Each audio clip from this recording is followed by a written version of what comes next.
Y'all having a good time? Woo? A little bit, maybe? Well, I'm here to talk to you about solar power. Oh, avocado. I'm the good kind of fat, too. Yeah.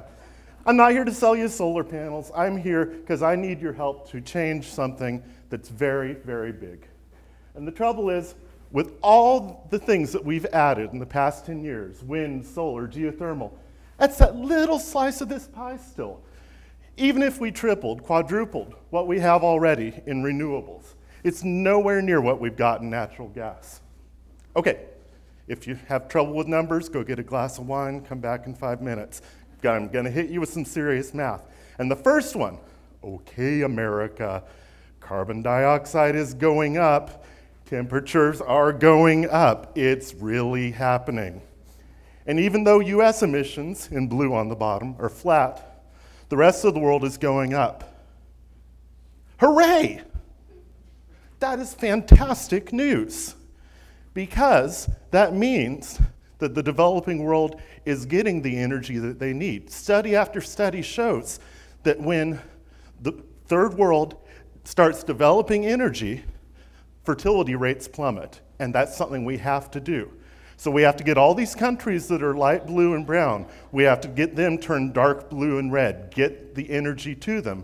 And those red countries, they need to be renewable. And we need to do it on a huge scale.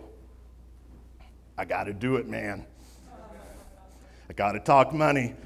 We're talking billions, but don't let that scare you. Everything in electricity costs billions. Your average coal-fired power plant, 5-6 billion. Don't let sticker shock bother you.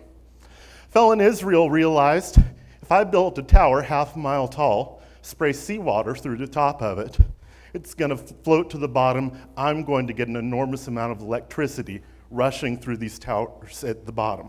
The trouble is, you build a concrete tower half a mile up, gets wobbly. You've played Jenga, you know how it goes.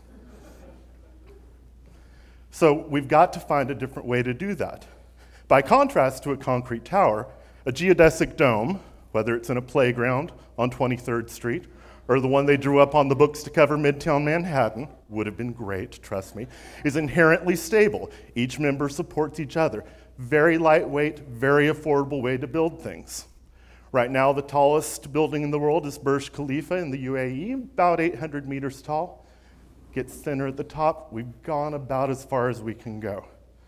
But if instead of going from the bottom up, we go from the out in, we can build a 2,000 meter dome much lighter, much cheaper than Burj Khalifa. And that's where my invention comes in. It's the combination of that giant dome that was supposed to cover Midtown Manhattan and that concrete tower from Israel. We pump seawater through the top of this enormous dome. We have a very thin shell instead of that giant concrete tower.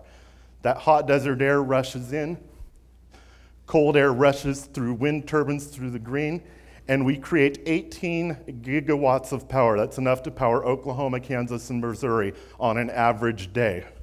In addition, that creates so much power there at the ocean that we can desalinate 7 billion gallons of water.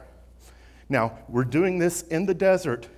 Everything is ripe for great agricultural conditions except for the fresh water. We've got the heat, we've got the sunlight. If we had the fresh water, which now we do, we can grow the avocados. An enormous amount of avocados right there, basically on the beach, with a zero emission system that is really amazing. This irrigates 860,000 acres, feeds 3 million people if they were to eat avocado day in, day out. But you know what I mean. Calorie averages. Normally, you'd irrigate that kind of stuff through the Colorado River. We're not taking a drop out of the Colorado River. Save over $2 billion a year in irrigation costs. And we do it cheaper than coal. Nothing's cheaper than coal, but we've done it, on paper at least. 5 cents a kilowatt hour. The price tag, $26 billion. That's how much China paid to build the Three Gorges Dam for the same amount of electricity, and they flooded hundreds of thousands of people away from their homes. The thing about this, it's expandable. Anywhere desert meets ocean, these purple stars, you can build it. Connect that to a high voltage line, you can send this power anywhere you want. Write me a check. Thanks, everybody.